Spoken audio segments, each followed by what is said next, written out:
মাংসে একটা সিক্রেট মশলা ব্যবহার করেছিলাম, যার কারণে মাংসটা এত সুন্দর একটা কালার এবং অনেক মজা হয়েছে এই মাংসটা। হ্যালো ভিউয়ার্স, আসসালামু আলাইকুম। শবে বরাতের রাতে আমি মাংস রান্না করছিলাম আর মাংসটা এত মজা হয়েছে। মাংস রান্নার পদ্ধতিটাও একটু ভিন্ন ছিল। তো চলেন আমি আপনাদেরকে দেখাই আমি কিভাবে মাংসটা রান্না করছি। প্রথমে এখানে আমি 1 কেজি থেকে একটু বেশি পরিমাণের মাংস ভালো করে ধুয়ে পরিষ্কার করে একটা মাটির বোলে নিয়ে নিছি। নিয়ে আমি এখানে মশলাগুলা দিয়ে দিব।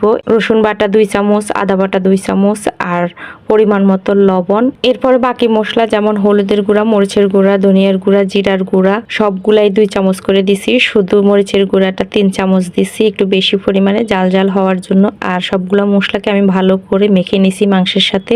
এরপরে এখানে পেঁয়াজ আর সরিষার তেল দিয়ে আবারও মাংসটাকে ভালো করে মেখে নিব। সবগুলো মশলার সাথে মাংসটাকে অনেকক্ষণ ধরে আমি ভালো করে মেখে নিছি। সবগুলো মশলা যখন ভালো করে মাখা হয়ে গেছে, তারপর আমি এটাকে প্রায় আধা ঘন্টার উপরে এটাকে একটা ঢাকনা দিয়ে ঢেকে রেখে দিছিলাম। এবার মাংস রান্নাটা বসাই দিব। কড়াইয়ে তেল নিয়ে কিছু বেরেস্তা করে নিছি একেবারে লাল লাল করে, যাতে করে মাংসটার কালারটা সুন্দর আসে। আর এভাবে বেরেস্তাটা একটু লাল লাল কালারে করে নিলে মাংসের কালার কিন্তু সুন্দর আসে, মাংসটাও খেতে অনেক মজা হয়। তারপরে আমি মাংসটা দিয়ে দিছি, দিয়ে এখন ভালো করে কষায় নিব। তো কষানো অবস্থায় আমি আমার সিক্রেট মশলাটা দিয়ে দিচ্ছি।